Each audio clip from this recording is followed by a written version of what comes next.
Wow, what a ride. Oil prices are falling and likely will continue to do so. The markets are tumbling. Bonds are paying nothing. A second Ebola infection has just been announced in Dallas. We have the war with ISIS. What is going on?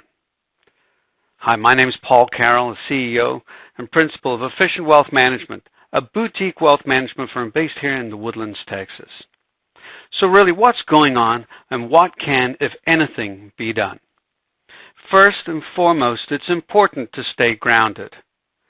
We know through history that this type of thing happens again and again and again. What's going on with oil prices?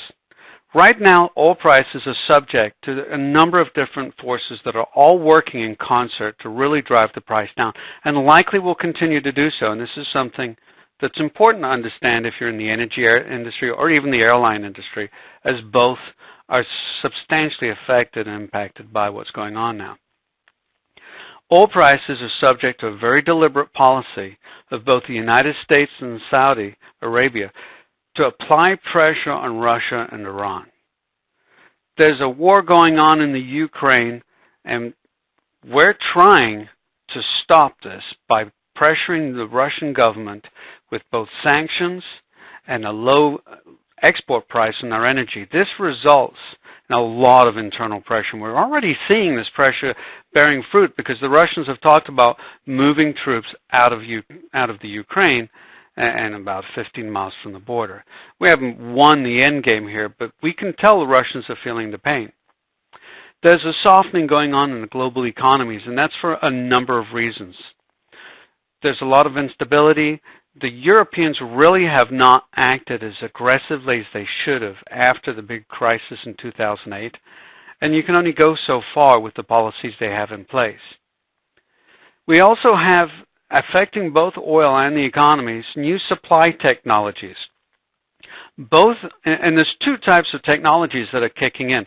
One is production technologies. The fracking boom in the United States has practically eliminated the need for imports. So when the world's biggest consumer starts exporting certain types of oil, that changes the dynamics globally. But there's also another source of supply, and that is efficiency. And that's something that's off everyone's radar. In my office right now, I'm lighting my quote-unquote mini studio with fluorescent lights. Fluorescent technology, LED technology, wind generation, new power generation, substitution effects are also pushing down the value of energy. What is the effect of everything that's going on? For people in the energy industry, there's a lot of fear. There will always be a need for energy. There will always be a rebalancing of supply and demand. For consumers, it's actually a tax cut. It's, in effect, it's money in their pocket. So this is not necessarily a bad thing for the consumers of the world, including the United States. The Dow tumbled 450 points today by lunch. Should we be scared? We know that this is storm season. September, October, November is when this kind of stuff happens. That doesn't mean we shouldn't be concerned and we shouldn't have our attention appropriately engaged. But this is by no means unexpected. The market has gone up for 5 years straight. We've seen one of the greatest bull markets actually in the U.S. history. It had to end. Does it mean it's a catastrophe? It doesn't mean that. It just means the party's over. There's a lot of uncertainty going forward, though. We don't know if we're going to see a general flat line in the markets or if we're going to see a very sudden correction. Let's take the second option. If we see a sudden correction, that's not necessarily a terrible thing, especially for those clients who are still saving. The less you pay for inventory, the better. Clients who are retired probably don't see things the same way, and that makes sense, of course. But for those clients, what we've done is set up a basket methodology, a cash bucket, plus additional short-term bonds, so that you shouldn't have to touch that part of your portfolio that's being affected for as long as 3, 5, or even more. If you don't have to touch your portfolio for 5 to 7 years, then yeah, we care, but this doesn't blow the plan apart. And we need to remember that. What about the election? The election is another source of uncertainty. Yeah, I had a conversation last week with a few of our clients at dinner, and we talked about the Iowa electronic markets.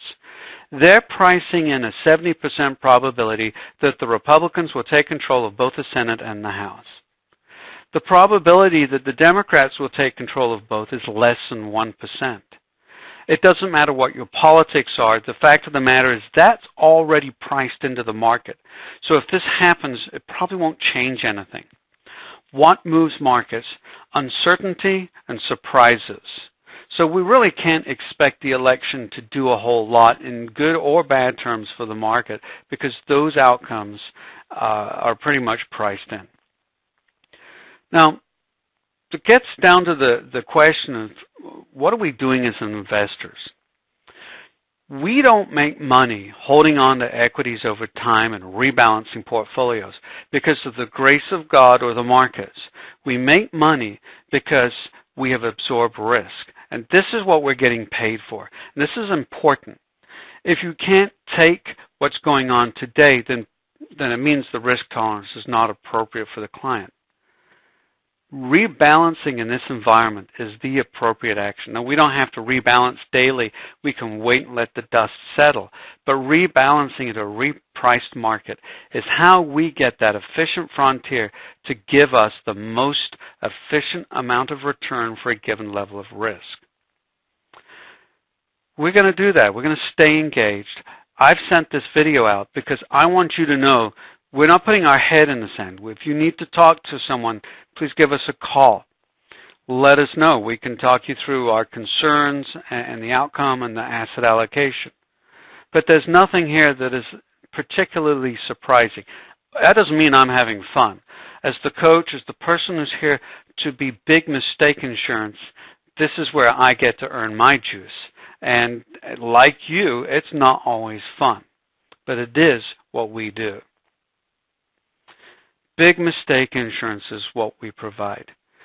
Call us before allowing your emotions to hijack your decision making.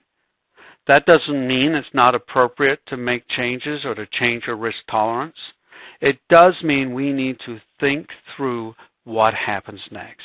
And we're here to help you with that process. I'm heading out of town for just 2 days, but there will be people in the office. Probably by the time you get this, I'll be practically on my way back. Don't worry. We're going to get through this. And in the meantime, I wish you the best of success. Thank you.